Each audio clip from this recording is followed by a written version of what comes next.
I think it's time we say goodbye to Xbox Live Gold.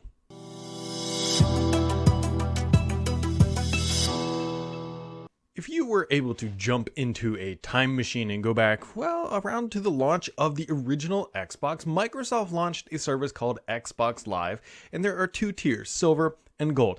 And for the current generation Xbox, if you want to, shoot it out with your friends online, you've got to be paying for Xbox Live Gold. Now, when the console first launched, I think it was understandable that Microsoft would be charging money to play online. At the time, it was a new console. Online play really wasn't ubiquitous. They had to have all this dedicated infrastructure set up for online gaming. They had to run matchmaking and all of this stuff. But over time, the world got more advanced. We had more servers. Microsoft launched Azure, and the infrastructure is already there. And at this point on other platforms, especially the PC, it's just kind of a given that you can play online for free.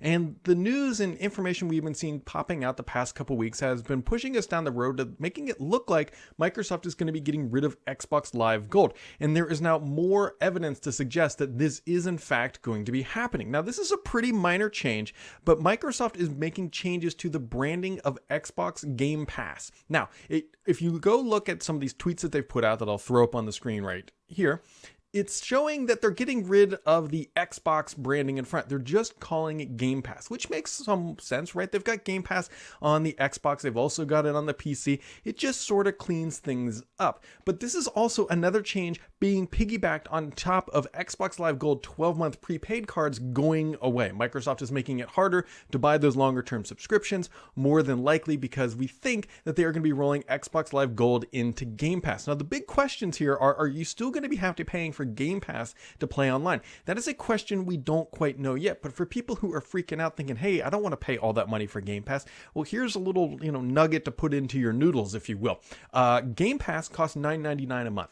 If you are buying Xbox Live Gold on a monthly subscription, it is also $9.99 a month. So to roll that into Game Pass isn't that big of a deal. There's no cost difference here unless Microsoft truly removes those prepaid subscriptions for Game Pass over the 12-month period as well, which is where you could get some savings. Now, one of the big questions here is, do you actually still have to pay for Game Pass to play online? This is an interesting question, and some evidence came out yesterday from the Halo team that's saying, well, maybe you don't, because they announced, remember, that Halo Infinite is going to be free to play online. Now, is that free with an asterisk, meaning it's free if you have Game Pass, or is it free like you don't have to have anything as long as you have the console, obviously, which you had to buy, then you can go play it online. It's an interesting thought that Microsoft might be moving away from explicitly saying you have to pay for online play with Gold/Game Pass. Now, what they could do is make things like Friends List and some other services required you have to pay for, or if you just want to jump online by yourself, you may not need to pay to play.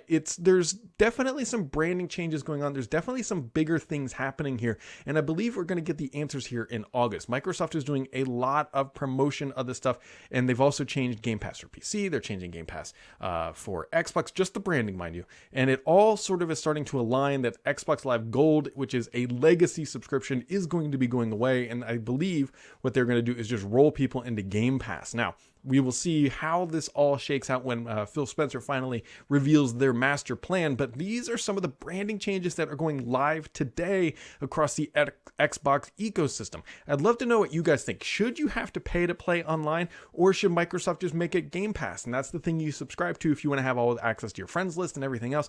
We don't quite know how it's going to shake out. I'd love to know what you guys think, but the bottom line is there are big changes coming to the subscription models for Xbox, and we're going to be finding out the answers here very, very soon.